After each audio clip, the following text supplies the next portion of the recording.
There we're going. Okay.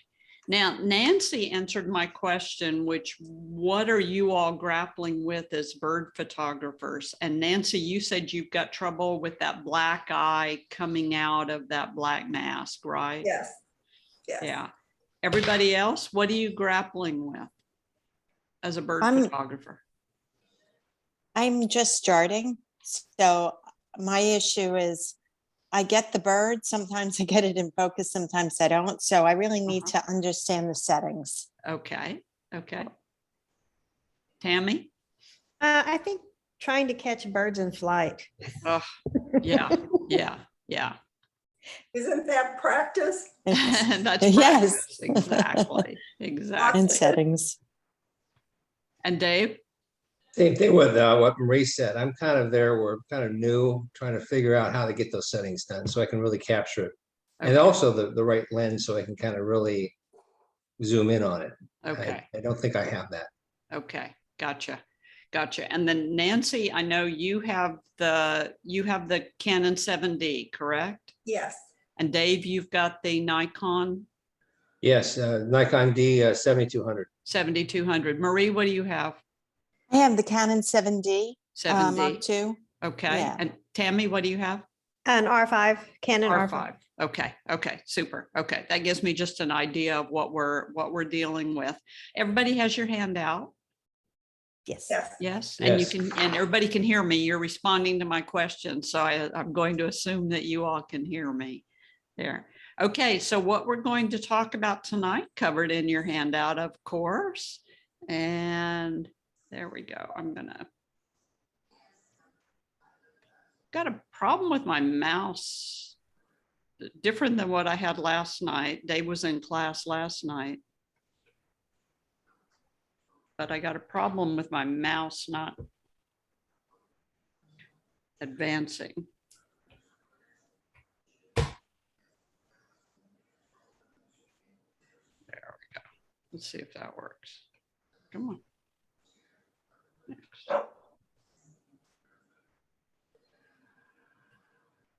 What is it doing? Sorry, guys, this is on my end.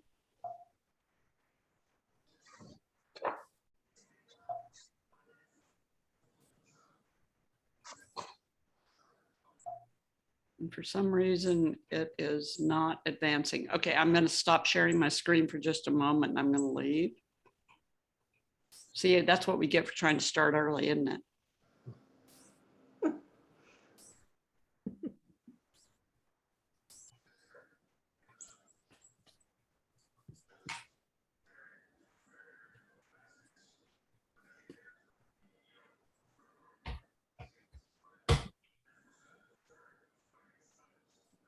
Ah, there we go. I think I got it with my roller ball.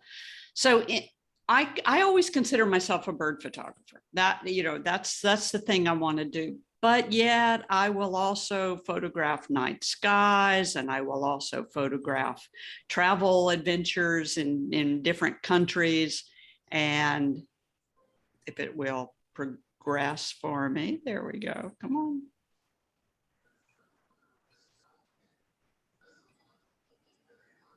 Thought I got it fixed.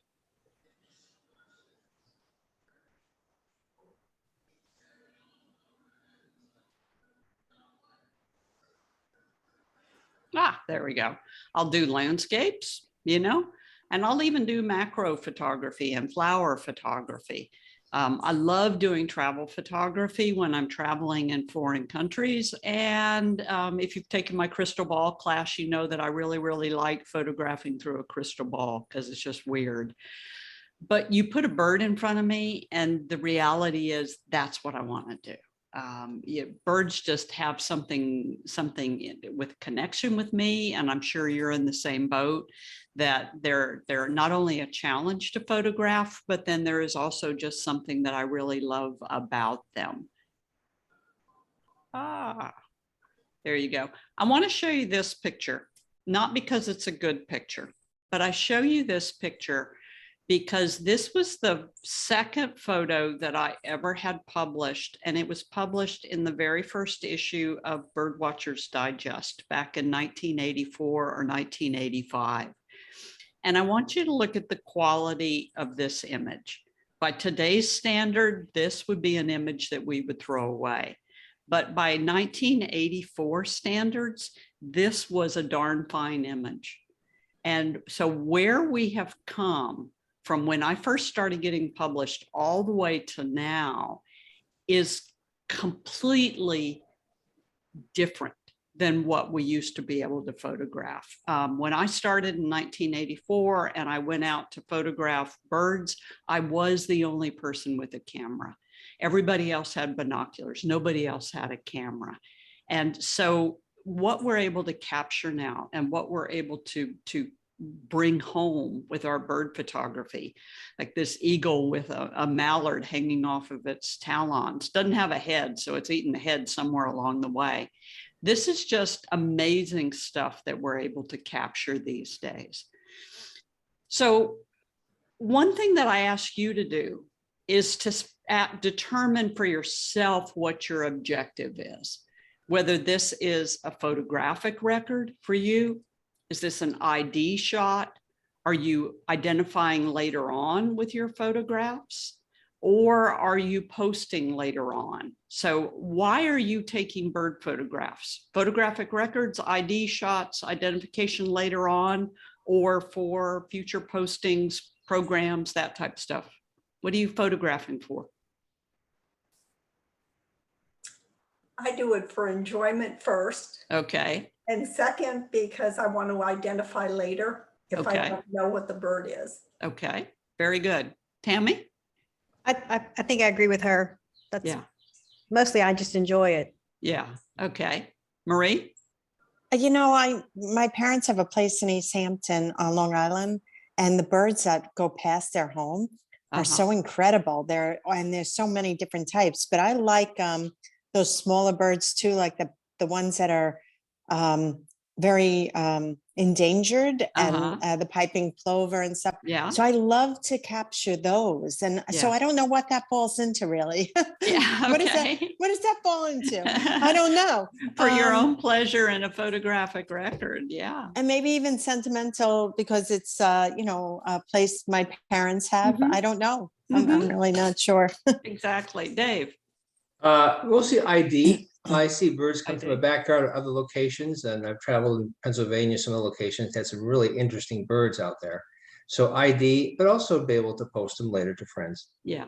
Okay. Yeah. Okay. Good. Good. So, an enjoyment. So when you were talking about bird photography, it helps to understand what you're trying to get out of it and what your objective is with bird photography. My husband's a bird watcher, and I started out as a bird photographer, then dabbled into bird watching, and then, kind of come in and out because they both have the similar aspects of them out enjoying the birds. But I want you to understand, especially any of you all coming from a bird watcher background, were you a bird watcher before you were a bird photographer? No. No. No. No, everybody went No. right into bird photography first. Right. Right. Okay. If you ever find yourself out with bird watchers, one thing that I want you to understand is that what a bird watcher can see with their, say, 8x42 binoculars is a totally different thing than what you and I can see with our cameras. And I want to show you this series of photos. I was in Costa Rica a couple of years ago, and when I was traveling, and I'm traveling with my husband and our group. So our group was kind of half bird watchers, half bird photographers. And some of those bird watchers were also bird photographers. So it was a very mushy group, mixed between bird watchers and bird photographers.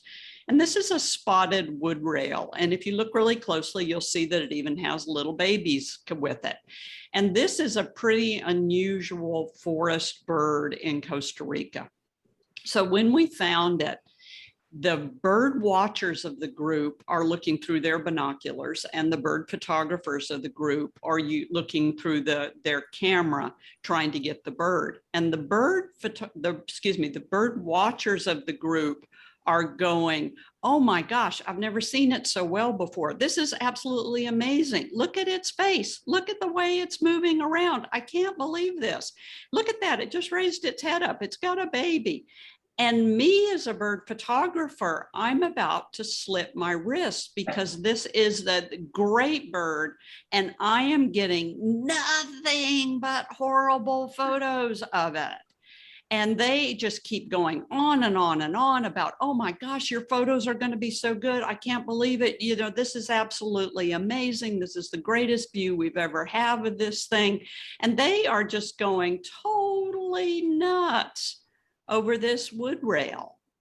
And me as a bird photographer, I'm thinking, this was disgusting. I never got a complete look at it.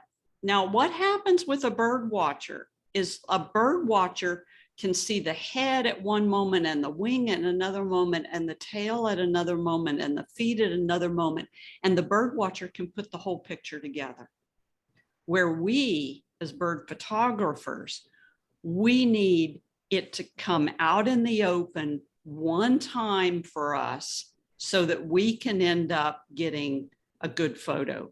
So to a birder, all of those looks that we just had that I just showed you were perfectly fine. There was nothing wrong with that. And they are happy and ready to high five and celebrate. To a birder who's also a photographer, a picture like this might be acceptable because I can see all the field marks. But as a photographer, I want this picture. I want to see the entire bird and I want to see it in all of its regal splendor. And I want to see personality and I want to see eyes and everything else that we've got about it. And so if you consider yourself more a photographer as opposed to that birder photographer or even birder, then as a birder with a camera slung over their shoulder, the stick in front of this tanager is going to be okay. But for a bird photographer, we're going to take 2 steps to the left and get rid of that stick. So we're going to refine that photo and make that photo look better so that we can get something that we're proud of. And for me as a bird photographer, I also like to show the birds in habitat whenever I can. So this is a flame-colored tanager. We get them in South Texas occasionally, and we get them occasionally in West Texas, but we get them more often down in the tropics. This is in Costa Rica. So if I can show it in its habitat with the vegetation, then me as a bird photographer are much, much happier with my photo. And so I'm trying also to not only just show the bird, but I'd like to show the bird in its habitat as well. So camera bodies, you all have told me everybody's working with the DSLR, and Marie, you've got the R5, right? Tammy, I have it. Tammy, you've got the R5. Okay, and Marie and Nancy, you all have the 7D, correct? Yes.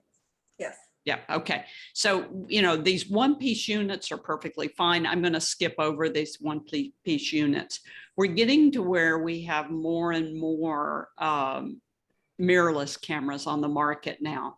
So Nikon's come out with a nice line of mirrorless cameras. Canon, I'm a Canon user. We've come out with a really nice line of mirrorless as well. Sony has come out with a phenomenal line of mirrorless cameras, as has Olympus. I went mirrorless last year simply because I had tested Sony and Olympus and Canon. And then when Canon came out with the R5, then I went on with the R5s. And then with the digital SLRs, the 7D, I think you all are doing really, really well as a bird photographer camera with the 7D. And then Dave, you're doing well too. So all of you all are nicely equipped for bird photography. Any questions for me about the differences between the mirrorless and the DSLRs? Yeah, I have I also have a Sony A6 6,000, I think it Uh-huh. is. Yeah. And when I try to futz around with it, my pictures aren't as good as my digital S7D. Yes. And that could just be that I'm not used to it yet.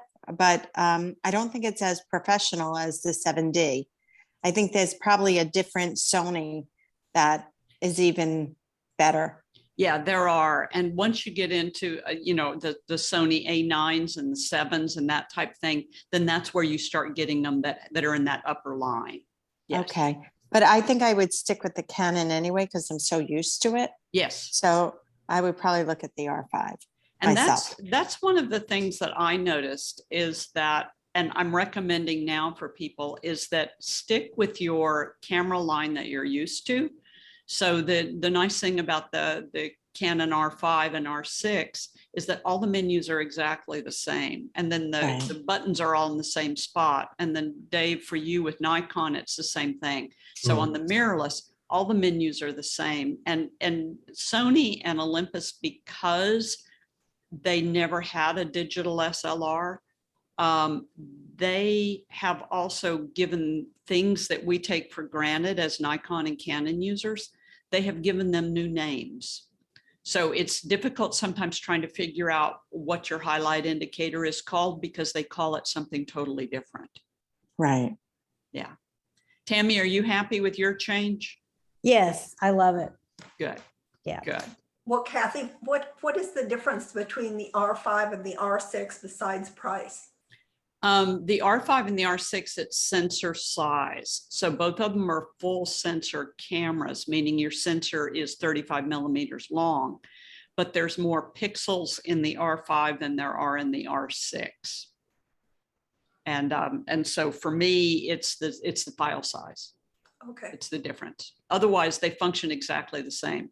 And the R5 and the R6, I could never tell you blind which one I had in my hands, because they both function so similarly to each other.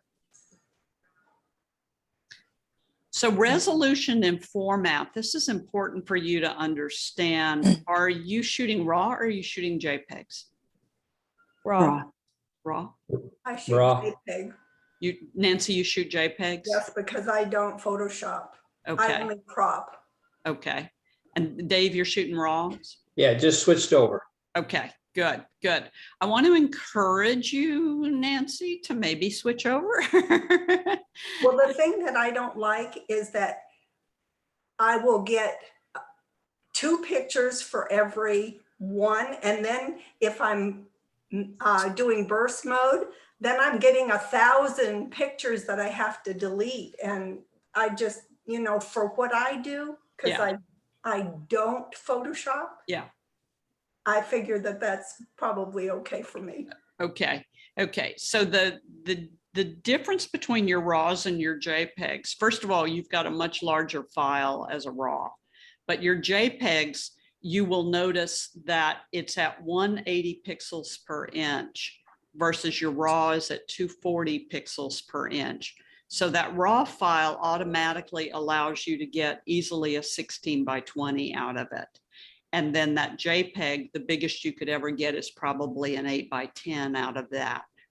You've also got 8-bit channels in JPEG and you've got 12-bit channels in RAW. That means you're gathering more information in RAW. And then you can crop a bit in a JPEG, but you can crop a lot in a RAW. And so the Canon R5, for instance, with the big, huge file that it has, we can blow that picture up to 100% and get a nice acceptable crop out of that 100% blow up. So when that bird is small, we can get a really, really nice file out of that RAW file. You're not going to be able to make a 16 by 20 out of a crop, but you're going to be able to definitely have a nice 5 by 7 or 8 by 10. So also with a JPEG, it has already been processed by the camera. So if you want to go in and do anything to it, you cannot do as much with a JPEG as you can with a RAW. So Nancy, you mentioned bringing out that eye out of the black mask of the Stellar's J. you can do that much, much better with a RAW file than you can with a JPEG, because a JPEG file is finished essentially. And so if you do need to lighten or darken any to make your bird look a little bit better, you're not going to be able to do as much with a JPEG because it is a finished picture. But if Kathy, I'm since sorry. since I don't do that, is there anything that I could do that would be able to show that black eye with a black mask? You can't, you're still going to have to do exactly the same thing, whether it's a JPEG or a RAW. You're going to have to open Adobe Camera Raw, and you're going to have to move your shadow slider. So it's the exact same thing, Okay. except your file is going to look better because you can do that in a RAW versus in a JPEG. It's not as easy to do. Okay, thank you. Yeah. Kathy, Uh-huh. I shoot in RAW. Yes. And then I export, you know, and I do all my changes in Lightroom. Mhm. And now I'm going to change, I'm going to save it. I'm going to export it. So I do both. I export it in RAW and I export it in JPEG only because I'm not sure if I'm changing anything when I change it to JPEG. Yeah, you're not changing anything, but JPEG is what you need if you're going to post on the internet. JPEG is what you need if you're going to post on social media.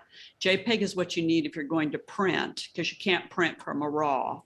And then if you were going to do slide programs for your camera club or for your, you know, an organization or something like that, then you're going to have to export your RAWs as a JPEG. So what would you use RAW for then? RAW is your negative. And okay. So the beautiful if you want thing, to change it later. yes. And the beautiful thing about a RAW is that you have never ruined it. If you shoot just JPEG and you worked on it, you need to file save as, because otherwise you have ruined your original file. Now a RAW, as the software improves and our skills improve, we can then go in 10 years later and make amazing changes to a photo that wasn't totally acceptable 10 years ago and now even 20 years ago. So when Gary and I were working on the Book of Texas Birds, some of those photos I had photographed with the very early digital SLR cameras in RAWs. And then I could take it with 2017 technology and make those pictures look 1,000,000 times better. I see. Yeah. Yeah. So look at it as your negative. So Nancy, you should always leave those JPEGs exactly like they came out of the camera. And the good thing about a RAW is we can't ruin it. We can always push the button to reset and it reverts to what came out of the camera. We can never ruin a RAW. So that's another good thing about it too, especially as you're learning your skills. So some basics. Let's talk about those settings and getting those settings like we need them to be. We have 3 different kinds of metering systems in your cameras. And those of you that have done the basic with me know about these already. But we've got the spot or the partial. Canon calls it partial, Nikon calls it spot, and it's only reading that small spot in the center of the frame. So when you're asking your meter to take a meter reading so that you can balance the light meter, it's only looking at that very small spot. Evaluative or matrix is looking at the entire picture and dividing it into different sections. Currently, with all the cameras you all have, it's dividing that frame into anywhere from 40 to 60 sections. And then it's taking meter readings in each one of those sections. And the cameras are so smart now that they know where sections are bright and where sections are dark. So 99% of the time we could be photographing on evaluative or matrix. Evaluative is if you are a Canon, matrix is if you are a Nikon. The center weighted light meter is the oldest light meter, and this is one that I don't use.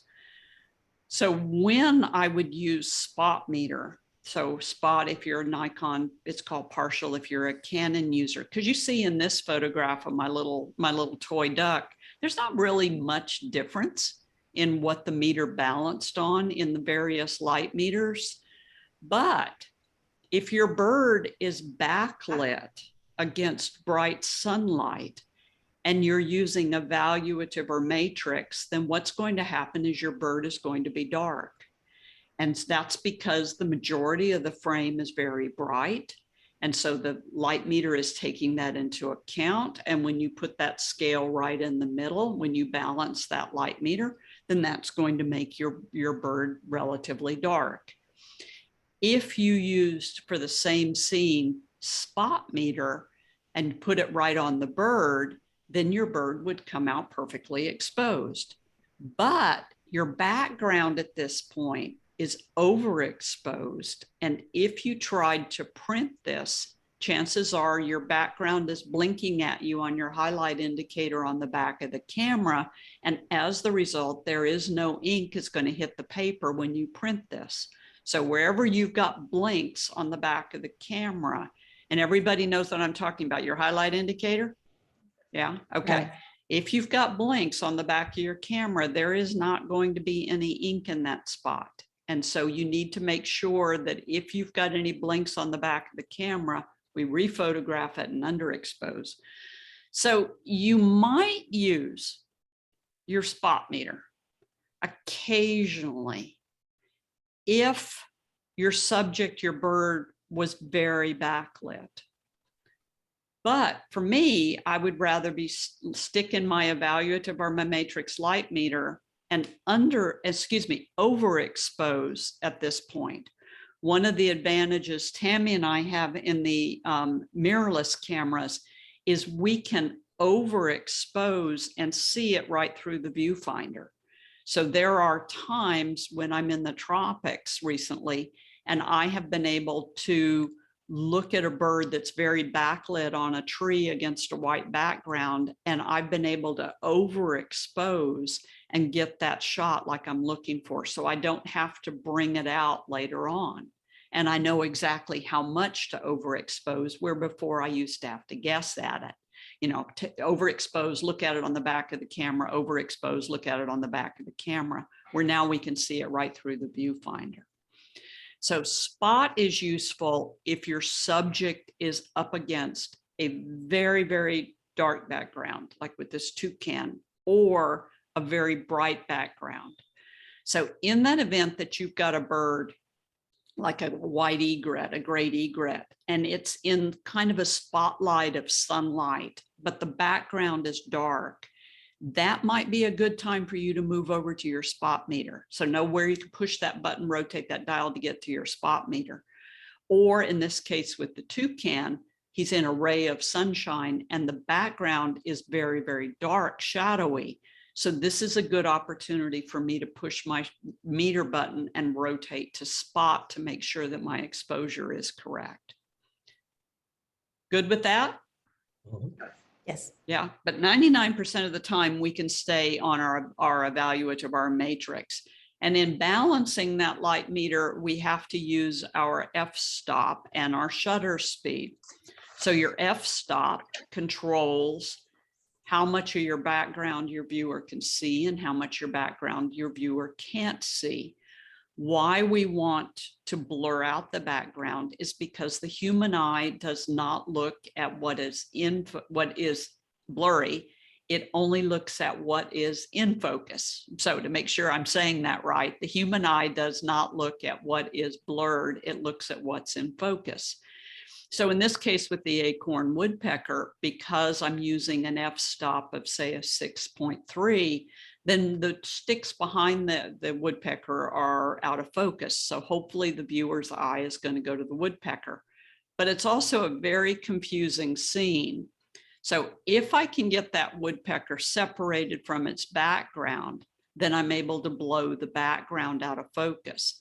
The further the background is away from the subject, the more we can blow it out of focus. So a background that's 8, 10, 12, 15, 20 feet away from the bird is going to be really out of focus. So if I can get that background a long way away from the acorn woodpecker, then I'm going to be able to put it up against a poster-like background. And now there is nothing to distract my viewer. So I'm constantly moving around when I'm photographing birds, trying to get that background as pure as I possibly can. And so here, this is a 6.3. And I'm not shooting at a 5.6 anymore. I'm using 6.3, 7.1. And the majority of the time now, I am shooting at an f8 to an f10. And why I'm doing that is because that allows me to get more depth of field on the birds. So I'm not shooting on a shallow f-stop. I'm shooting on a more substantial f-stop to get more of the bird in focus.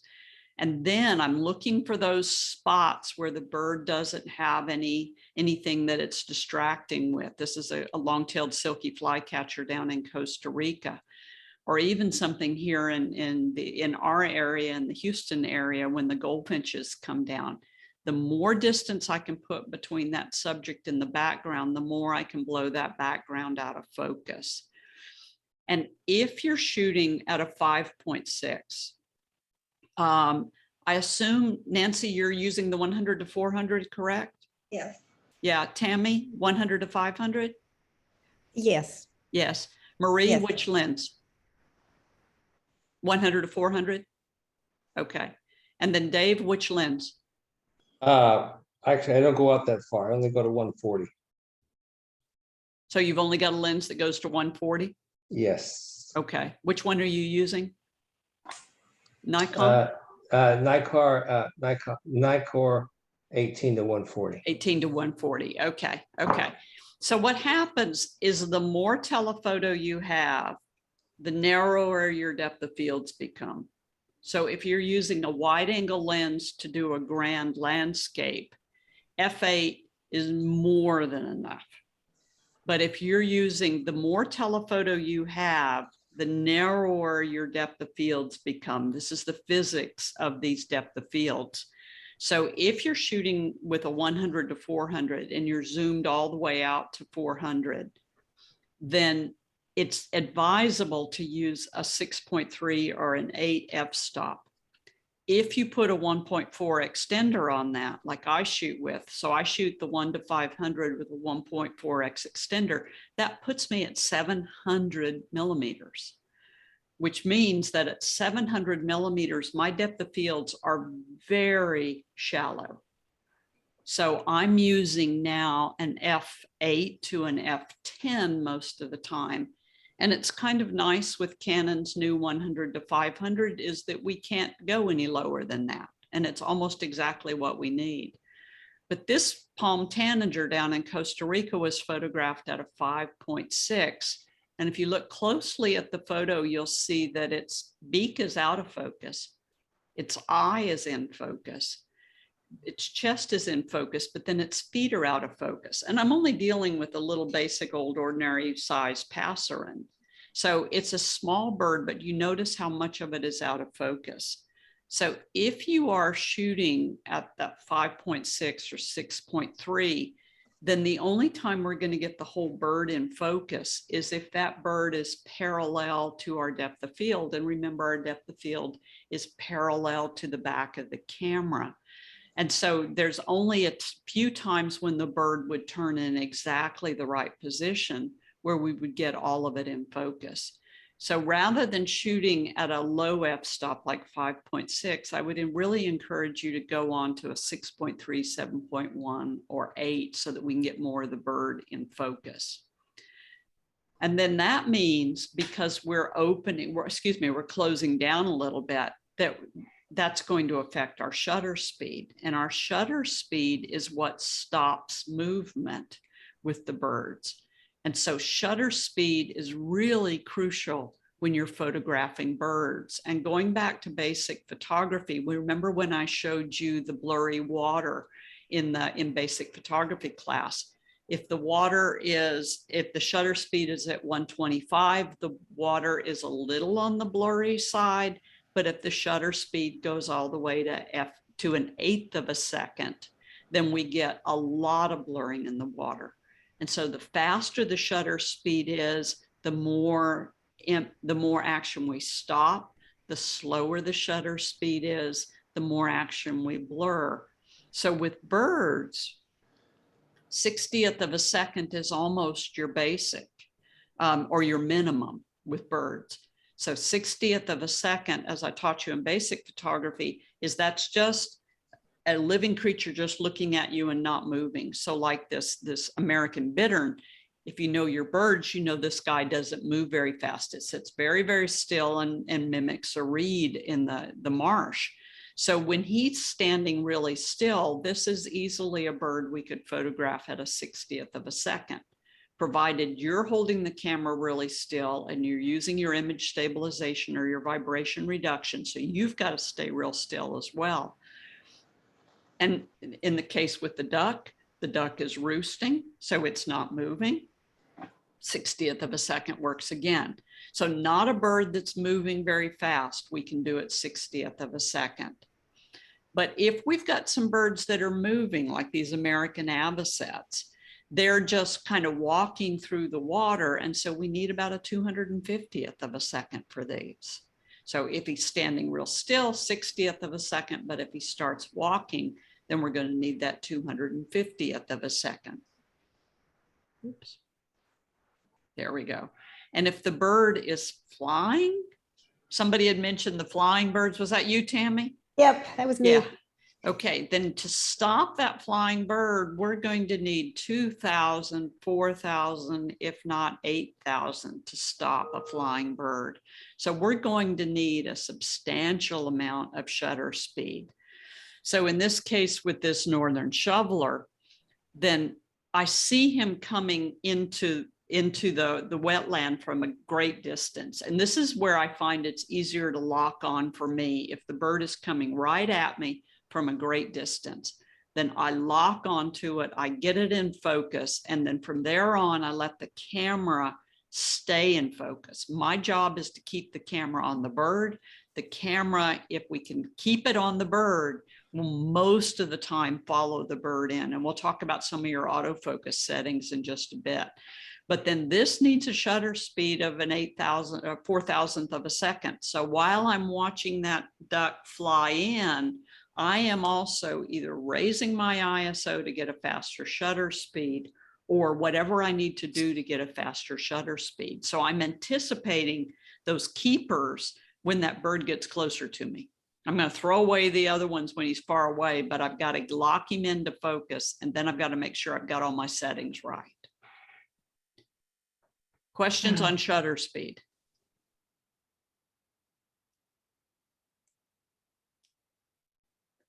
Yeah, The only thing I would ask maybe is, sometimes the bird is sitting and you know it's about to fly. Yeah. So you're taking it, with the 1/60th, right? Uh-huh. The 60th of a second. And now you have to change it really quickly. Mm-hmm. I'm assuming to get that. Exactly. It's very hard. It's very hard. And that's where knowing bird behavior. So when the bird leans over and poops, it's going to take off. Ah. And so if you notice a bird, any bird, lean over and poop, it's going to take off. Okay. And so when you notice that, or when it starts getting a little nervous on those shorebirds will start getting a little antsy. You're getting a little too close. They're going to take off. You might as well go ahead and raise that shutter speed up. Right. Yeah. Okay. So we got to know the bird's behavior. Whoops. There we go. So you've also got to take into account your own body movement. So we've got this thing, this kind of rule of thumb of shutter speed equals the millimeters of your lens. So I told you already, I'm using a 1 to 500 millimeter lens. It has a 1.4x extender on it. That puts me at 700 millimeters. That means basic. I need a 700th of a second shutter speed just to hold this camera. It's got some image stabilization in it. And so that means that I can hand hold this camera at probably about 200 to 500th of a second. If that shutter speed gets lower, like 60th of a second, it's a wing and a prayer whether that picture is going to come out or not. So, we've got image stabilization, which helps us a little bit. The new mirrorless cameras have image stabilization in the body as well. So we have image stabilization in the body plus image stabilization in the lens. So we get a little bit more image stabilization. But if you're holding that 100 to 400 millimeter lens, Nancy, are you using a 1.4x? No, I have No. a Tamron 18 to 400. I'm sorry. You have the 18 to 400. Yes. Okay. So if you've got that zoomed out to 400, then you need to just kind of get it in your head that you need at least a 400th of a second, at least. And then if you zoom back, of course, you've got a little bit more latitude to play with. And then make sure that we look at that histogram on the back of the camera. So we take a couple of pictures, and then after a while, you'll develop kind of an instinct about this, but take a couple of pictures and then glance at the back of the camera at the histogram. We want a histogram that goes all the way across, because what a histogram is it takes that picture, converts it to black and white, and then it's a graph of every color you've got. And there's a possible 256 colors in black and white. So if you have a graph that goes all the way across, that means you captured all your colors, and that's what you want. So you've got all the crayons in the crayon box. If your histogram doesn't go all the way to the right, then you need to overexpose. If your histogram doesn't go all the way to the right, you need to overexpose. You need to retake the picture and overexpose. If the histogram goes all the way to the right and spikes up the right, then that's your highlight indicator. And then you need to retake the picture and underexpose. So it's a constant movement of underexposing and overexposing to try to get the exposure right. And Nancy, you were asking about those Stellar's jays with the dark head and the dark eye. If you wanted to get that eye to come out a little bit more, then you might have overexposed. But then the danger is you're going to overexpose some of the background, or you're going to overexpose some of the white feathers on the bird. So, you know, we can go either way on this, but it's a delicate little balancing act that you're doing, but you got to watch that histogram. Question on histogram before I leave it? No? No. So if you have already figured this out, there is a lot of moving of fingers and dials the entire time that you're photographing. This is not static at all. You are moving a lot. And then we've got to also take into account the ISO. And so the ISO is how fast you're asking your sensor to record light. There's a lot of bird photographers who figure just raise the ISO and shoot. I had somebody the other day that told me that they raise the ISO so that they can always stay at 1,000th of a second shutter speed. Well, 1,000th of a second for most of the time that we're photographing a simple perched bird is way too much. And so that means you've got a high ISO trying to keep a shutter speed that you don't need. So I think you need to be consciously aware of what your ISO is at any moment. The worse your light is, the worse high ISO is going to look. Beautiful, sunshiny, bright blue sky day like it was today in my area, you can raise the ISO and it's kind of a get out of jail free card. But when it gets overcast and yucky outside, when we need that shutter speed to be higher, the ISO is going to look worse. So you can use noise reduction in your camera, but you don't want to have that set. So make a note to yourself to make sure you have turned off your in-camera noise reduction. Why you want that turned off is because if you used a 60th of a second to take a picture, it needs another 60th of a second to reduce the noise. Or if you used a 4,000th of a second to take the picture, it needs another 4,000th of a second to reduce the noise. So make sure you turn off your internal noise reduction in your camera. We've got great noise reduction in software. And I know, Nancy, you don't want to use software, but that noise reduction is really good. So it can make it look better if we have to go into a high ISO.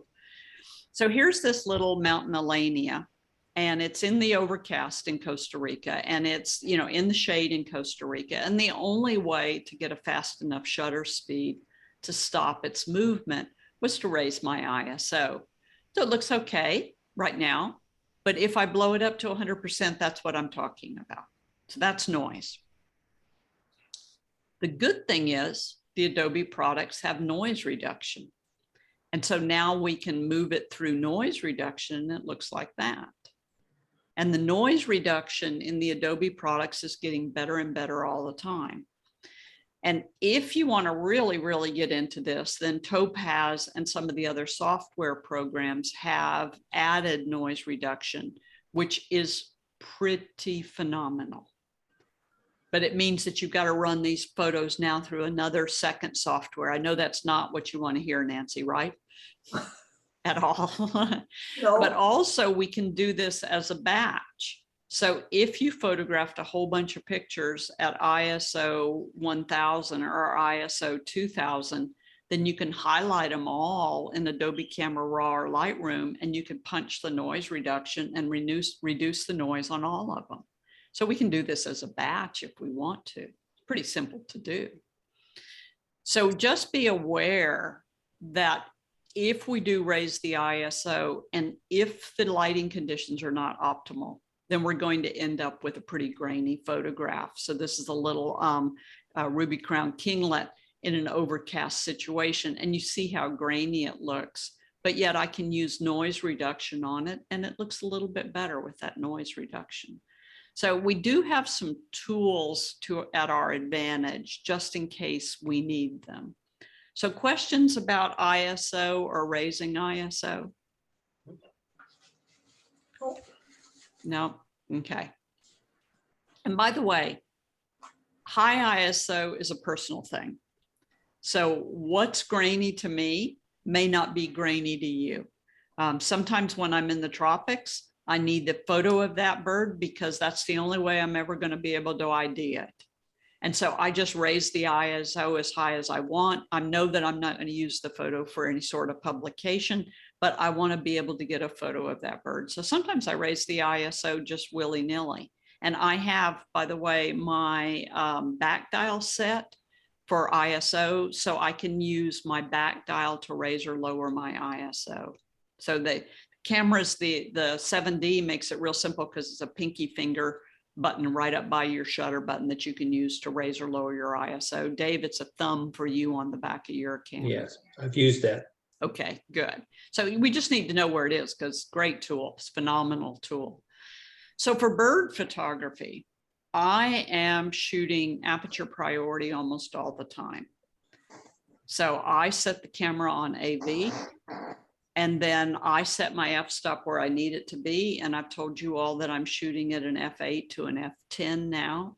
If the shutter speed now is not high enough, then I punch my ISO button and raise my ISO, watching my shutter speed until my shutter speed is where I need it to be. So I set the f-stop and aperture priority. I watch the shutter speed. If the shutter speed is not fast enough, then I punch my ISO button, raise my ISO until my shutter speed is where I need it to be. Then with the next bird comes along, I determine what my shutter speed needs to be, raise or lower my ISO so I can get that shutter speed. And that's how, when that duck was flying in, I could move so fast. So I'm in aperture priority. I've already got my f-stop set. And now that duck's flying in, and while it's flying in, I'm raising my ISO to get myself to that 4,000th of a second shutter speed. And then next bird that I work on, I'll raise and lower that ISO to get my shutter speed where I need it to be. So that's how I shoot. Go ahead. And that's quicker. That's quicker.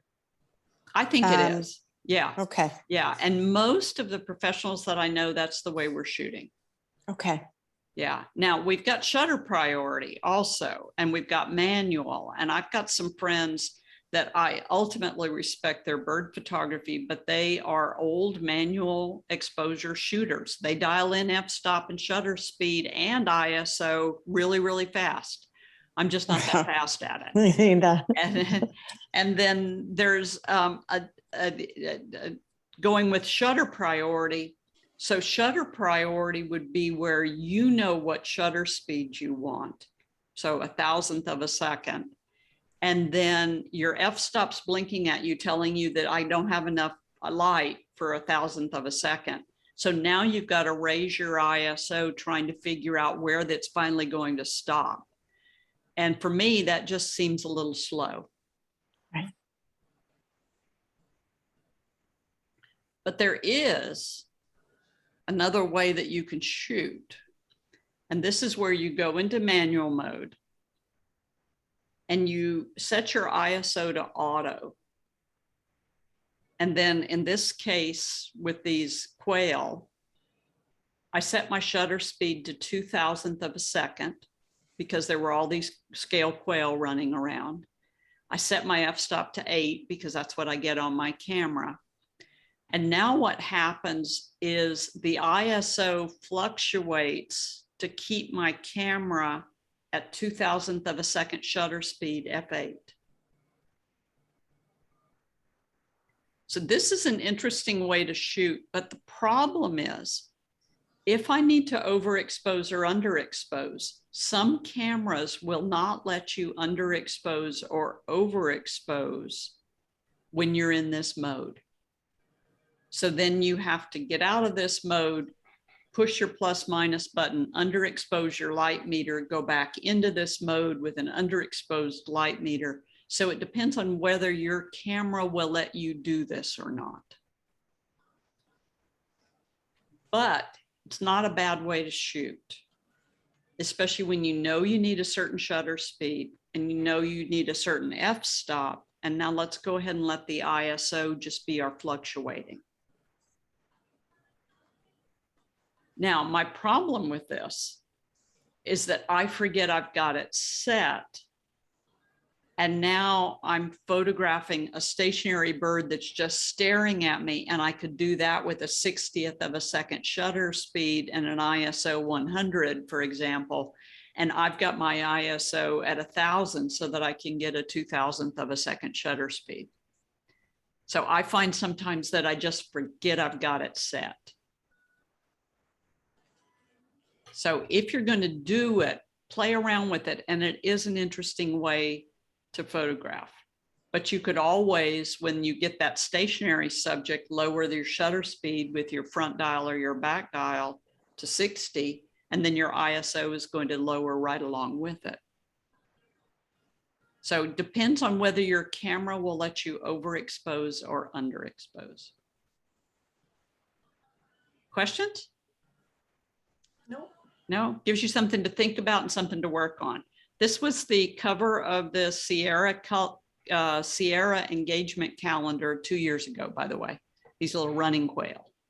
Yeah. So good features to use on your camera. Dave, you're Nikon, so you would use your autofocus C, AFC. Right. And everybody else were Canon, so we would use AI servo. What this means is that when you push the button halfway down, your shutter button halfway down, and whether you use the back dial or the front dial, it doesn't matter. But when you push your shutter button halfway down and you autofocus on the bird, if that bird moves, the autofocus point moves with the bird. If you move, the autofocus point goes back to the bird. So what happens is your camera is constantly autofocusing on the bird. Now, Tammy, this is super important for birds in flight. Okay. And then Marie, for those little shorebirds running around on the beach, you know that they move around a lot. This is very important. So Canons, we need to be on AI servo, and Dave, you need to be on autofocus continuous. This is just where I stay all the time unless I'm doing macro photography. And Tammy, in the new R5, it's just called servo. Okay. They took away the AI on it. And then also your rapid release. So that's your 3 pieces of paper on top of each other. And I know each one of your cameras will fire really, really fast. Dave, on your camera, that's your CH. Okay. So that's the 3 pieces of paper on top of each other. Mhm. We have on the Canon cameras, the 3 pieces of paper and the 3 pieces of paper with the H. The 3 pieces of paper is probably about 7 frames per second. But the 3 pieces of paper with the H is about 14 frames per second. So when you feel like you're really going to fire that camera, birds in flight, the bird's getting ready to take off from the beach, then we need to be on that 3 piece of paper with the H, because yes, we need to just fire like crazy. And that's where we end up getting those great action shots that we're seeing now with the digital cameras. This also does depend on your shutter speed. So if you have a 60th of a second shutter speed, then 3 pieces of paper with an H or CH on Nikons, it's not going to fire as fast because it's only doing 60th of a second shutter speed. But if you're on 4,000th of a second shutter speed or 8,000th of a second shutter speed, it's going to go at its maximum speed. So that 3 pieces of paper on top of each other with the H when we know there's going to be some action. And are you all shooting on the 3 pieces of paper right now? I'm shooting on the H with the, because most of my birds are either flying or sometimes they'll sit still, but not often. Not all the time. Okay. So you just kind of stay on the H. Yes. Yeah. Yeah. I was doing the singles, so that's where Oh, yeah. I'll change. Yeah. And the single, by the way, you have to physically raise the finger all the way up and put it all the way back down. So that just slows you down. Everything. Yeah. Yes. Yeah. Tammy, how about you? I think I don't have it on the H, but I think I have the three Yeah. pieces of paper, so I'll change it. Yeah. Well, the 3 pieces of paper with an H is a lot of pictures, Yeah. which means that even if the bird's standing still, your chances are you got 3 to 5 pictures of that bird.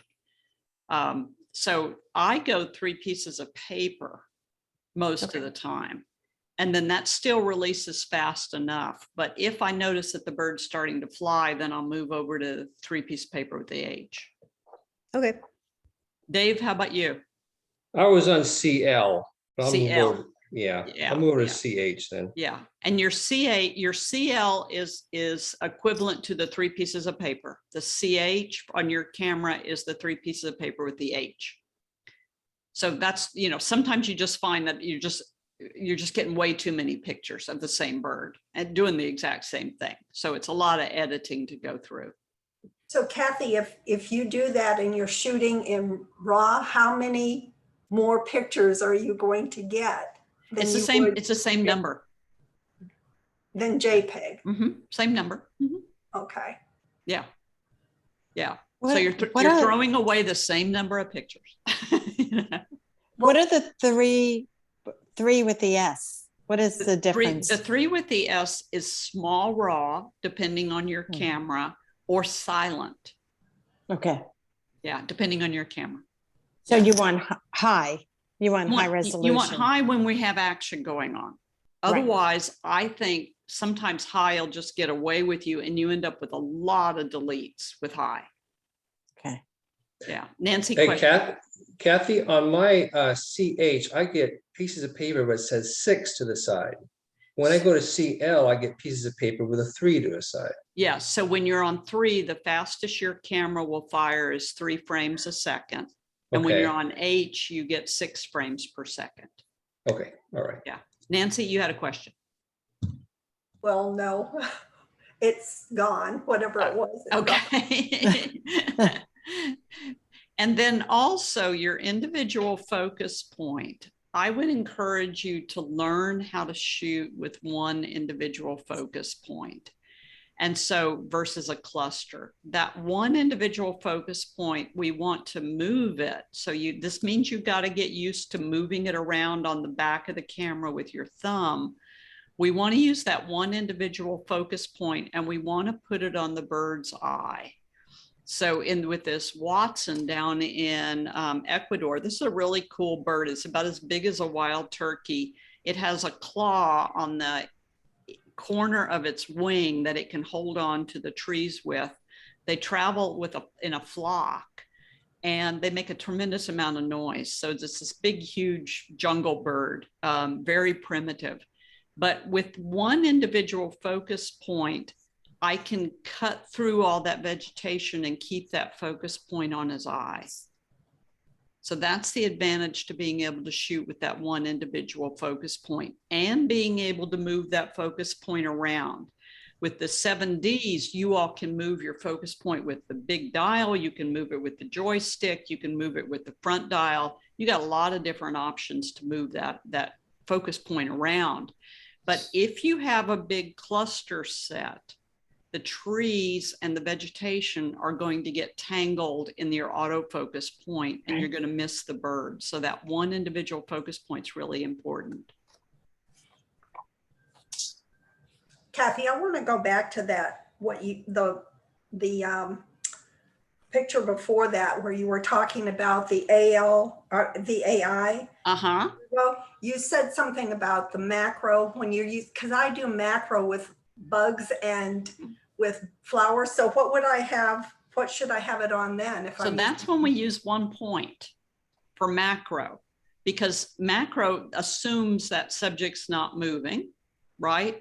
Okay. But if we're holding the camera and doing macro, then you still want to be on the AI servo so that it keeps going back and refocusing as you're holding the camera. Okay.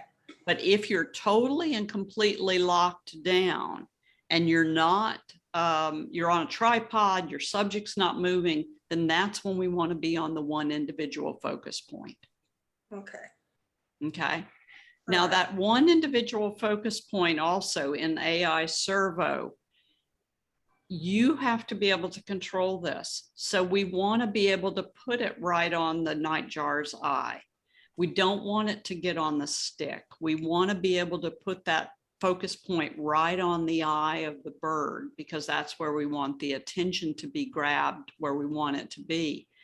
And then if we've got an action subject like this going on, then this is one also where we're going to try to use maybe a larger cluster.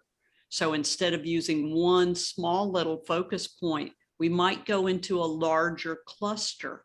So we might move that over to a large cluster so that then the camera can try to keep the bird in focus. So that large, yeah, go ahead. Is El Servo the single? AI servo is where it continuously focuses on the subject. Okay, so where do you get I have it on the single focus, but I don't know how I got it there. The one individual focus point? Yeah. So you push the topmost right-hand button on the back of the camera. It's a rectangle with 9 little dots in it. You push it with your thumb.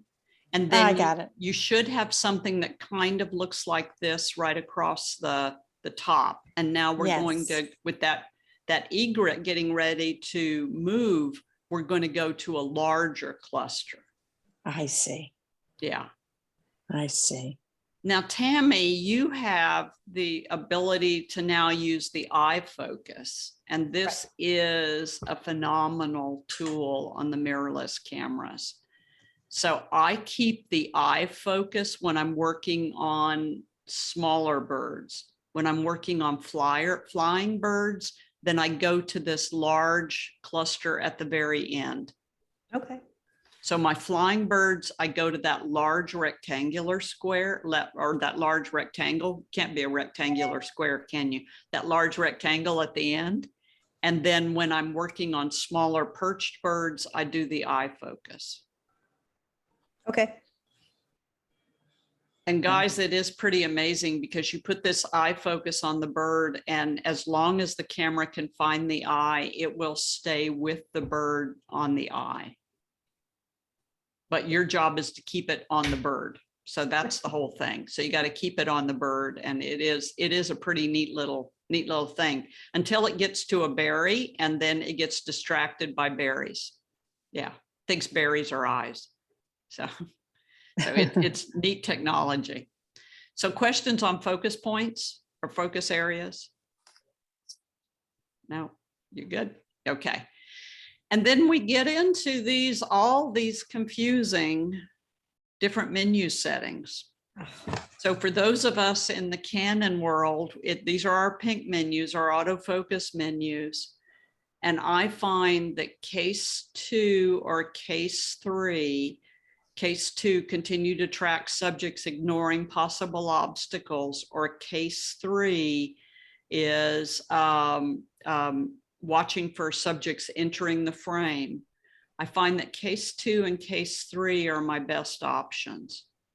Dave, on your camera, do you have a pencil menu like this that I'm showing on the screen? I'm looking at just what you have here. I pulled it up. Okay, so that focus tracking with lock on is usually the best place for you to be. Okay, I have AF, just like you show it there. I have that. Good, good. Have you experimented with these? Not a lot, but Okay. I haven't done it. Okay. Nancy, Tammy, Marie, have y'all experimented with this? Not at all. Not at all. Where are you set now, Nancy? Well, I'm trying to follow you here and see. I don't know where I'm set. Tell you the truth, I don't. So it's your pink menu, and then it should be the second or third. Where are you set, Tammy? I switch between 2 and 3. 2 and 3. Good, good. Have you found that it works pretty well? It does. I get a little frustrated with the ones coming in and out of the, coming in and out of the screen, and Yeah. But I do get some decent shots. So Good, good, good. Did you find it, Nancy? No. I'm on the third. Well, it may not be exactly this because you're on a 7D, so your camera is a little bit different than mine. Yeah. But either the first, second, or third, or fourth, you should be able to get your cases. Did you see it, Marie? You're muted, Marie. I'm sorry. That's okay. It's exactly where you're showing it. Oh, 2 or it 3 is? yeah, it's exactly. It's on the very first AF, and then it's you just toggle down to 2 or 3. Is this a good one? Is 2 and 3 good for other things as well, like a general? Yeah, I think it's a good general one. Yeah. Okay. Yeah. In fact, before I moved to the R5, I lived on case 2. I never moved it off case 2 for years. So case 2 works, case 2 is a really good general autofocus for us in Canon world. Okay, mine says to continue to track subjects, ignoring possible obstacles. So that means if I have my exposure button halfway down, it will stay on that subject as long as I'm following the subject. That's the theory. Yeah. Okay. Yeah. So tell me about the tracking sensitivity. So tracking sensitivity is how sensitive do you want it to be? And that's where I think it kind of stays right in the middle. Okay. versus playing around with this. But this is where you need to determine for your own self. Okay. And then the other stuff underneath, the acceleration, deceleration, tracking should probably be middle 2. Middle 2. Mm-hmm. All right. Yeah. Yeah. Unless you just want to really sit there and play with it. And what is AF auto switching?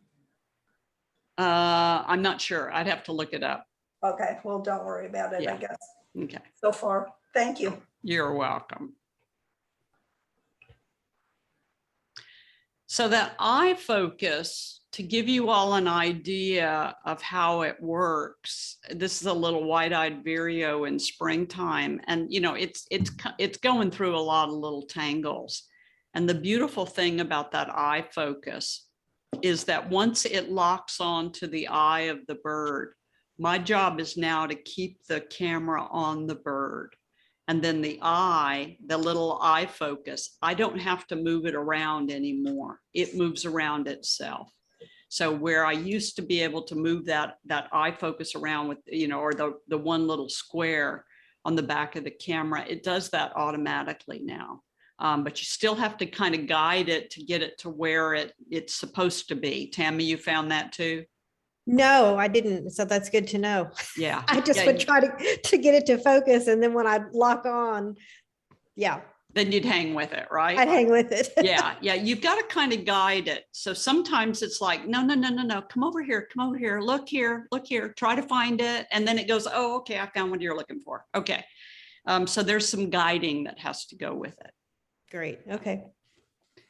So equipment, what you need versus what you want. You know, there's that old marketing thing of I need this versus I want this. And so you as a bird photographer need to determine what you really need to do the bird photography you want versus simply what we want or what somebody else says we need. So, you know, your really wide angle lens, like your 10-17, you're not going to use this for bird photography at all. 70 to 300 millimeter is not a bad beginning lens, but I know 3 of you all have already got your 1-4s or your 1-5s, or at least in the 400 millimeters. So your 70 to 300, if the birds are kind of habituated to you, then you can photograph them with 300 millimeters.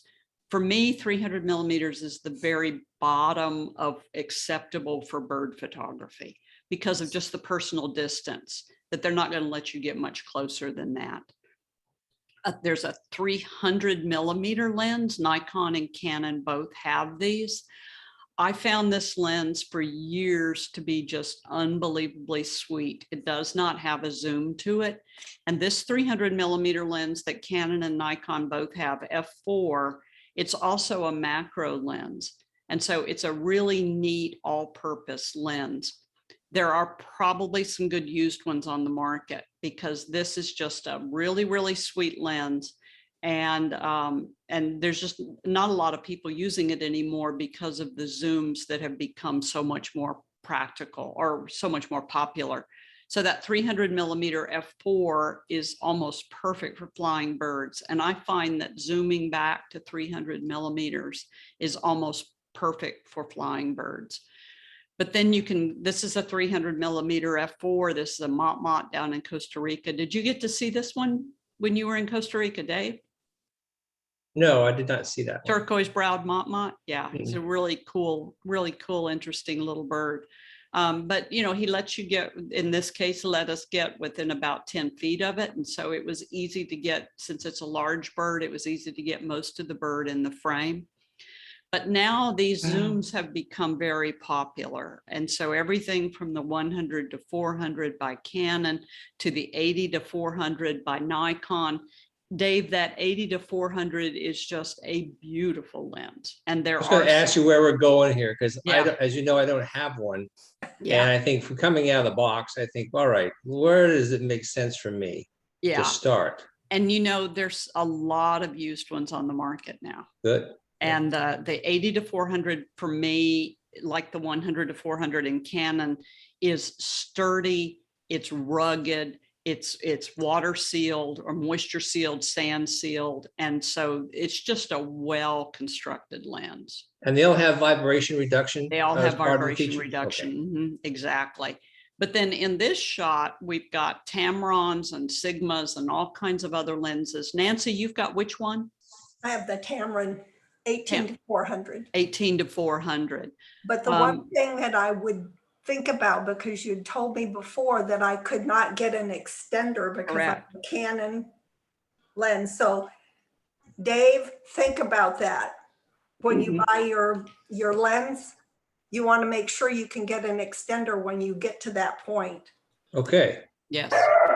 Because there are a tele extender is just a very small little gadget, costs about $300, but it adds that 1.4x magnification. So it gives you that ability on an 80 to 400 millimeter lens to go into the 520 range. And so, you know, it's wonderful. It's wonderful. So take that into consideration. Nancy's already learned her lesson because we did the research on it and there just wasn't one out there. Yeah. Another lens, just as an FYI, that a friend recently told me about is the Sigma 60-600. And he has been using the 100-400 Canon for years. But somebody told him about the Sigma 60-600 and he's blown away by it. I prefer to stay within my camera system. So if I'm Canon, I'm going to use Canon lenses, Nikon, use Nikon lenses, just because everything's interchangeable. But just as an FYI, he really likes his Sigma 600, 60-600. You can get the big lenses, but I sold mine and I don't miss it. So if you are ever lens envy of those people with those big, huge lenses, I carried them for years, but once I got the new Canon 100-400 millimeter lens, I rarely used my big 500 millimeter lens ever again. And those 500 millimeter lenses are $11,000. But I just found that 100-400 did everything I wanted it to do, and I could handhold it. And so I ended up selling my 500, and I do not regret selling it. Have you used the 600, the Canon 600? The Canon 600, I have not used it, but I have seen people using it, and they're saying it's a really neat little lens. So it is only the f-stop is an 11, right? Right, but if you think about it, the more magnification you have, the narrower your f-stops are. So that f11 is exactly what you need for birds at 600 millimeters. And on that lens, you could use an extender then, right? I'm not positive on that. Okay. Yeah, not positive on that. But then that only fits on the R lens, on the R cameras.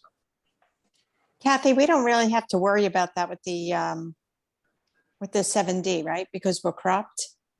You have a little bit, you have your crop factor, exactly. So see, that's giving you a little bit more magnification. Yeah. And Does what's it give you happened, up to 600? it would be 400 times 1.6, whatever that comes up to be. So yeah, you're about 600. Okay. And then if you put a 1.4x extender on it, I think you're at 700 if I'm not mistaken. Yeah. So the downside to the really big lenses is that these things always have to be used on a tripod. And then another option for the big lenses, or even if you just want to buy one of these, this is called a molar beanbag, M-O-L-A-R beanbag. And when I like to drive around wildlife refuges with my camera hanging out the window, this molar beanbag is designed so that it has a cradle on the top of it, so the lens can sit right in that cradle. And there's nothing that makes me happier than driving around a wildlife refuge with my coffee in the cup holder and my lunch in the seat next to me and listening to my radio and photographing birds. And I can just drive around those loops over and over and over again. And that molar beanbag is a cool little thing to use. So it's nice camera support. So mirrorless, I've talked a little bit about mirrorless, and some people talk about going into the mirrorless so that they can save weight. And the reality is we're not saving that much weight at all. It's a little smaller package, a little bit more ergonomic. This is my 5D compared to the Olympus. And you see that we're not dealing with that much difference in size. But it is, they are a little bit more compact and a little bit more ergonomic. I find my 5D is more ergonomic than my R5 is more ergonomic than my 5D was. So this just shows how a 5D fits in your hand. And then cards. Do you have your camera with you right now? I do. Y'all have your cameras? Okay, Yeah. Turn your camera off and take your card out.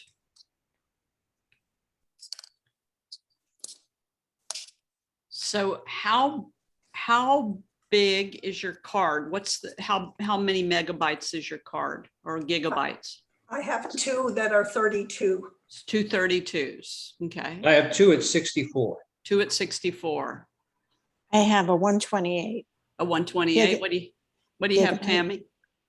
It's the CF Express. I don't have it with me right now. I think Okay.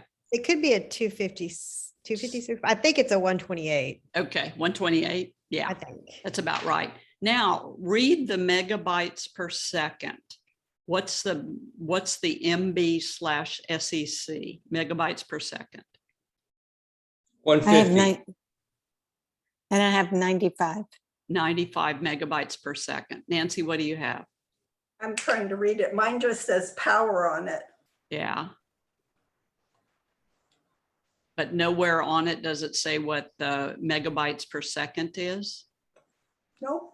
Nope. Okay. But I can tell you that it handles my camera. So Okay, especially since you're shooting JPEGs, yes. So let me tell you what this means, megabytes per second. So your file size is, say, about 24 megabytes. So let's use 20 as an example. So 20 megabytes. And Marie, your card does how many megabytes per second? 95. 95 megabytes per second. So that means that card will shoot about 5 pictures per second. So assuming your pictures are 20 megabytes, and then it does 95. So it'll roughly handle 5 pictures per second. So Dave, what's the speed on yours? 150. 150. So assuming we're at 20 megabytes on your camera as well, then that would mean that card can handle 5 plus another 2, 5, 6, 7 megabytes per second. Okay. So your camera, Dave, you told me when it was on 3 pieces of paper, you got 3 pictures per second. And when it was on 3 pieces of paper with an H, you got 6 frames per second? Yes. Right. So when you're firing as fast as you can, that card will handle about 5, 6, 7 frames per second, and your camera will fire about 6 frames per second. So that Okay. card is going to keep up with you. Good. Okay. Great. Okay. So you have to match that up, the card Yeah. speed versus what you have in your pieces of paper. Exactly. Exactly. Kathy, one of mine says 4K. I know, that's just how big it is. Okay, so why wouldn't any of these have that on it then? Because they're probably not real fast. Well, So they're not. I got them at Houston Camera.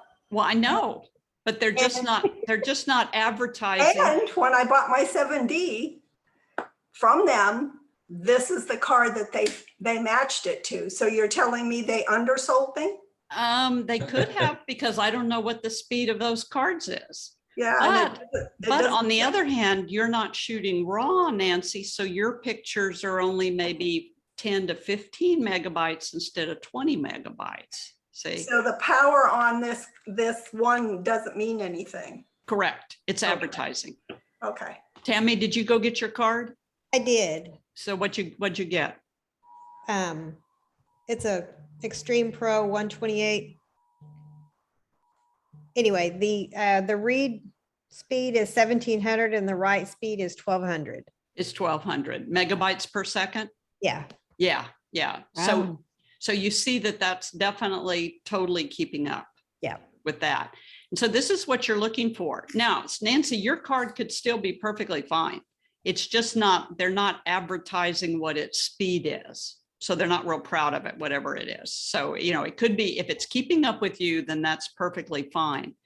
But also now put your card back in your camera and then turn your camera on and look through your viewfinder. And over on the right-hand corner, you've got a 9 or a 6 or a 12 or something like that. Right-hand corner, look through the viewfinder and right-hand corner.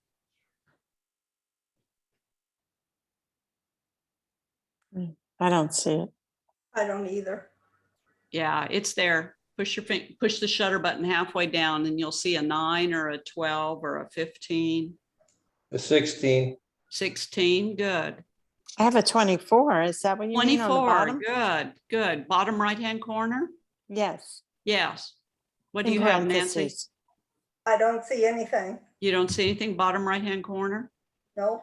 Tammy, what do you see, bottom right-hand corner? Oh, Nancy, you should see Well, 99. I see 99. Good, thank you. Tammy, what do you see? 1,017, Yeah, that's how many pictures you have on Yeah. that card left. But there's 51. 51? Okay, Yeah. good. That's your buffer. Okay. And so that is how many pictures your camera's internal memory can store before the card says you're busy. Yeah. And so since you're shooting JPEG, Nancy, you've got 99 pictures in buffer before your card ever says busy signal. And so, and then Marie, you've got how many on yours? 12? 24. 24. And Dave, you've got how many on yours? 16. 16. So that's how many pictures the camera can save for you before the card is overwhelmed. And so that's a good thing. How would the camera tell us that our card is filling? Because I've never found that. When your card can't record anymore, it'll literally say busy across the viewfinder. Okay. And you can't do anything until the card catches up with it. So since you haven't run into that problem yet, you're probably okay. Yeah, I've never, and I've had over 1,200 pictures when I traveled, so I've never gotten. It's when you're holding your button down. So when you're holding your button down for a long time. So on some hummingbirds recently, we were holding the button down while the hummingbird came in and out and in and out and in and out. And, you know, we were probably firing 50 or 60 photos at a time. And you just don't want your card to give up on you at that point. Yeah. Yeah. So when you're doing those rapid bursts, that's when you want your card to be able to stick with you. So as long as you've got enough in buffer and you've got enough in the speed on the card, then you know that you're not going to get that busy signal at a crucial point. And that last one that you had was gorgeous. Oh, thank you. Thank Gorgeous. you. Yeah, that's down in Brazil when it's a giant, huge cenote, a sinkhole, and it's filled with red and green macaws. I mean, it's just like crazy photography for hours till you just can't stand anymore. It's just absolutely. I would probably cry if I didn't get it.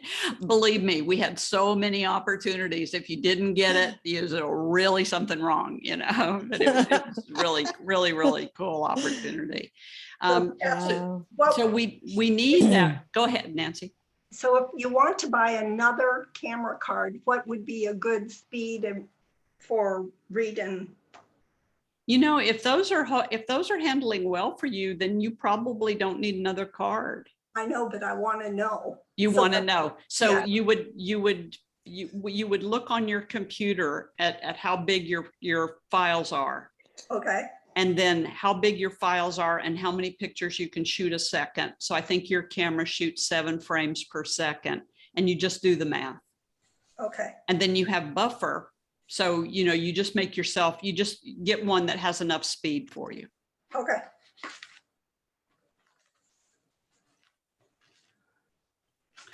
So you need this speed. So things like this kite, he's just hovering, watching me, I'm watching it, and I'm not going to take my camera down until he's gone. I'm just going to sit there and I'm going to stay with him, and I'm going to get every single photo I can. And that's when you want to make sure that card goes with you. You know, getting those flying shorebirds coming in, that's when we want to make sure that that card will stay with us and we don't get a busy signal on it. So getting close, I think getting close is knowing the birds. So if you know where the birds are, and if you know what the birds' behavior are, then you're going to be able to get closer to them. So the better naturalist you are, the better bird photographer you're going to be. So this parula was singing on territory.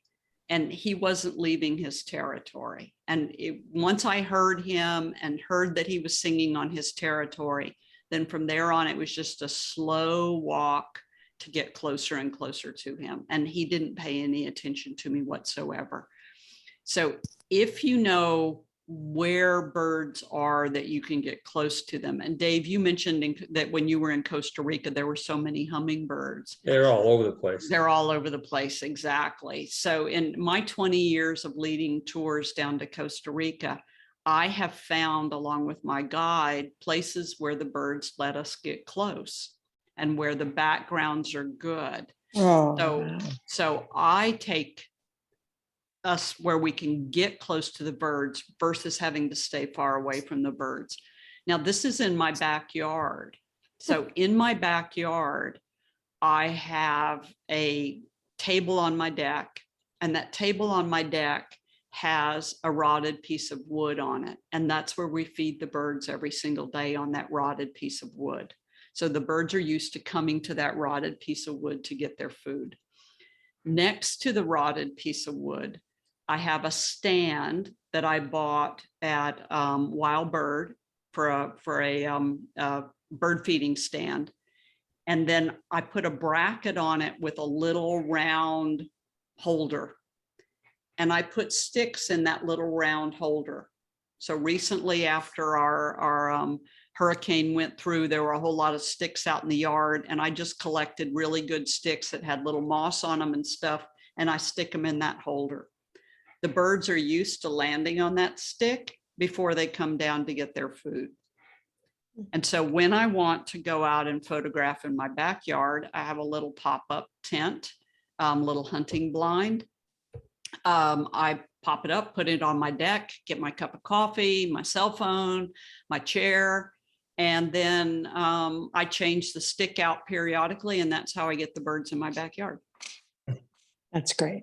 Yeah, it is. It's really nice. So when the, Yopon berries right now, the American beauty berries are blooming, or we have berries. And so I'm trying to get birds on that. And then here's just a bluebird in my backyard on my rotted stump. I'm lucky enough to have a couple of friends with property that every once in a while, when a big log falls down, I get a brand new log. So it gets changed out. So it doesn't always look like the same log. But Kathy, there are, Oh, yeah. You Go got a ahead. bluebird here in Houston? Yep. I have them in East Texas, but I haven't seen one here. Yeah, and our backyard is very open, and it opens onto a large golf course area. And so we didn't have bluebirds when we were in a forested area, but now we're in an open area. We've got 2 bluebird boxes, and we've got at least four nests every year. Yeah. So it's just knowing what you have in your backyard. There are places. This is a ferruginous pygmy owl. There are places that advertise that we can get close to birds. This is on a friend's ranch in South Texas. It's a cattle ranch, typical cattle ranch in South Texas. When they found that they had a ferruginous pygmy owl that hung out by the kitchen, at this time, it was one of the rarest birds you could get in the United States. And they started charging bird watchers and photographers $5 each to photograph the ferruginous pygmy owl. And for a couple of years there, they made more money from photographers and bird watchers than they did from cows. So knowing where we can go get close. This is a friend's house in North Carolina. He's done the exact same thing I've done on a larger scale. And you sit in what used to be his tool shed in nice, comfortable swivel chairs, and you can photograph birds coming to these really cool little setups outside of the ports. This is at a friend's ranch in the Texas Hill Country. So if you'd ever wanted to go with me to the Texas Hill Country, it's the ranch where we go to is run by a photographer. I have a trip going in January, a trip going in February, and then another one in, I think, September. And they get painted buntings that sing on perches. And since it's run by a photographer, the blinds are comfortable and the birds are used to coming to these nice little perches. So it's a great way to get close to birds and get full frame shots of them. It's down in Costa Rica, one of the places that we go in Costa Rica. Same thing. This is one of the hotels that we stay at in Costa Rica. My guide is very good about talking to the eco hotels about putting up banana feeders and fruit feeders and natural perches. So we can photograph birds that we used to have to photograph deep in the forest. We're sitting, this is really hard. We're sitting in a swivel chair with a cup of coffee in the dining room. This is very hard photography. Our boots are not even muddy. So this is incredibly hard photography. So if you know these places, then it makes bird photography a lot easier. Stalking is easy, but I find it better if it's just me and not anybody else. So this is just walking the paths of a wildlife refuge. This is down in Costa Rica, or a trail, listening for the bird and then getting as close to it as we can. So knowing where the birds are, knowing where they hang out. There's a garden in Costa Rica, and anytime you're around these heliconia blooms with the purple berries, you know that the birds are going to come eat the purple berries. Somebody is going to perch on one of those heliconias and eat the purple berries shortly. So if you know that about your birds, then this is how you can get close to them. This is towards sunset one day on Bolivar Peninsula, which is our shoreline here in the Houston area. It was cold and windy, and all the birds were down in the sargassum to stay warm. And so it was easy to get close to them. Golden tree warbler in the Texas Hill Country. There's certain parks where this bird nests. If you know that, and you know that it nests in old cedar trees, not new cedar trees, only old cedar trees, then you know where you're going to be able to find it. So the more you know about your birds, the better bird photographer you're going to be. This is a whooping crane, and we've got whooping cranes a little south of us here on the coast. And there is a bird boat, Captain Sims, that goes out every single day, and his wife has another boat, Laura Sims. They go out of Fulton Beach, and during the wintertime, they go out to photograph whooping cranes every single day. So they know where the whooping cranes are every single day. And along the way, you see white pelicans and brown pelicans and all kinds of other stuff along the way. So if you know that there are these people around and services around, it makes getting close to birds a whole lot easier. And I'm going to skip past flash to just show you that it's important, but because we're running a little short on time, I don't want to go into all the details of flash right now.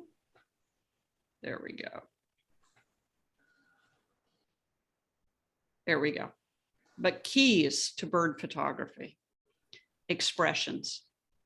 So remember that they're not humans, but they are proud creatures. So when we photograph them, if we can get that attitude, I think that makes the bird photograph look a lot better. I always tell people on my workshops, hold your fire until you see the shine in the eye. You see how there's a highlight in the cardinal's eye? So when you see that cardinal turn its head and that eye shines, that's when you should be shooting. So watch for that eye, watch for that highlight in the eye, and that eliminates that problem that you have also, Nancy, where the eye disappears into the mask. Mm-hmm. So watch that bird as it's turning its head.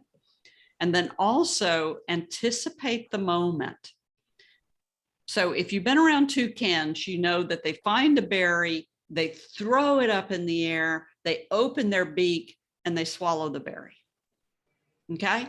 Every toucan does that. So if you've seen a toucan do it once in Brazil, and you see a toucan in a berry bush in Costa Rica, you know the toucan's going to do the exact same thing.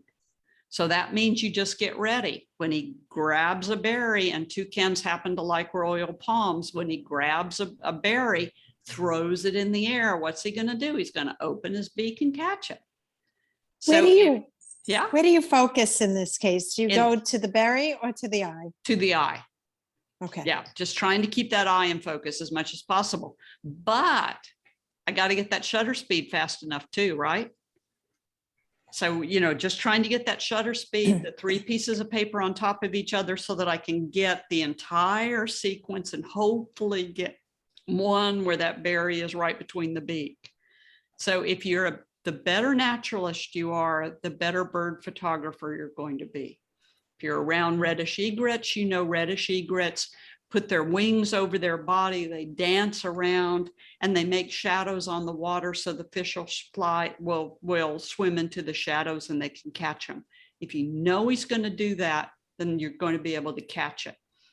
Carolina wren, he comes into the bird feeder and he looks around and he grabs a seed and he flies out. So if you know he's going to fly into the bird feeder, look left and right to make sure everything's okay. You've got 2 shots, left and right, because then once he grabs a seed, he's gone. So if you know what their behavior is and how they act, then that means that you're going to be able to get the shot that you're looking for. Questions?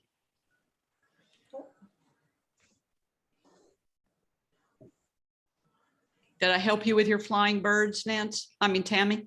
I think so. Definitely give it a try. Okay, flying birds also, Marie, you were talking about going to the shoreline near you. Flying Right. birds, it's a skill, and hunters among us are better than those of us who have never hunted. And so when I'm teaching people flying bird photography, I like to go down to the shoreline where the gulls are and sit there for hours and photograph every gull that flies by. It's a skill. Just practice. I got it's lucky. practice. I got lucky. There were so many seagulls, and I mean, if I took 100, I got one that I just got lucky. Yeah. And so I'm trying to get to the point where, it's a couple aren't good and more are good, Yeah. but it's more easy. skill than luck, right? Yeah, absolutely. Absolutely. I Yes. didn't have the right settings either. Yeah. So this was good. Yeah. So just go sit on the beach, wherever the gulls are. Practice. You know what they're going to do. And by the way, dry cat food for gulls. So Really? yeah, the cheapest dry cat food. That way you can throw it in the air and it doesn't get blown away by the wind. It's better than Cheetos and bread. And Yeah. it causes them to come. Yeah, dry cat food. Well, I don't know if I mentioned this in the last time I was in your one of your classes, but my father fed these seagulls and they came back every single day at the same time. They do. Of course, I wasn't into photography at the time. Yeah. I was just amazed that he fed them the way he fed them. He had like an order to everything, and everything was 6 inches apart, and he was just, but we had seagulls he named, and they came back every day at 4 o'clock. Yep. It was so much fun. They do. Okay, questions? Have I stuffed you full of new information? Yeah. Yes. Yes. Okay, good. So classes coming up. I'll put some more on calendar, but I'm kind of waiting. But master's classes coming up for night photography. This is a 4-week series with homework in between. And so you have to go out and do assignments. It's a great way to learn night photography. And then master's class in textures. This is where we overlay textures and make your photos look like oil paintings. Oh, that's And fun. once again, this is a great way to learn because you've got homework assignments and it uses a lot of layers. So it's a good way to learn layers. But I find textures are a great thing for that bird photo that's not quite sharp. You can make it look like an oil painting and nobody knows it's not quite sharp. So it's a good way to use some of our photos. Yeah. Thinking anytime you put master in photography, that lets me out. So No, you'd be surprised. You'd be surprised. And then if you want to travel with me, Costa Rica for me is the safest COVID country that you can go to. They've really got COVID under control. And it is amazing to see what this country has done to keep it safe and to keep the tourism. safe. I've got another trip going February 2022. It's a new itinerary focusing in on the cloud forest and the birds of the cloud forest. And then if you're interested in those weekend workshops, they're Thursday, Friday, Saturday, and then we arrive on Thursday night and we leave on Sunday morning. And this is in the Texas Hill Country. And that the January and February would be winter birds. What type of birds will you see in the Hill Country? And So that's the golden-fronted woodpecker, the lesser goldfinch, northern cardinals, of course, and chickadees, titmouse, Canyon wren, Carolina wren, Buick's wren, in wild turkeys, white-tailed deer. It's a nice selection of birds. And then here's all my contact information. If you're on Facebook, come on over and like me, I like you, and then we can keep in touch with each other through your photos. So questions? thank you. I know I have some. I think just, no. And remember, you can always email me. Oh, this was just a technical thing. I was wondering, I already have so many lenses. If I go to a full, I'm on a cropped, and if I was to buy a full camera, would I switch my lenses also? Do I have to buy a whole new set of lenses? Your 100 to 400, you wouldn't. It depends on which lenses you have, because most of your lenses, Canon, if they've got the red line around the front of them, then they go with either camera. Okay. Yeah. And then what you find is that your sensor is just bigger. And as a result, your sensor has more detail in it. Once I went full frame sensor cameras, then I really never looked back at crop sensors. Oh. Yeah. So either one's good though. Either one's good. Okay, everybody, I'm going to let y'all go for tonight. Okay. All right, thank you. All right. Thank you so much. You are welcome. This I was will great. share the recording with you tomorrow. I'll send it to you. And as always, it's wonderful to see your faces. Thank you very much for supporting my classes and coming to join me for the evening. Okay. Thank you very Okay, much. Okay. thank you. Okay. Thanks, Kathy. Bye-bye. Good night, everybody. Bye-bye. Night. Bye.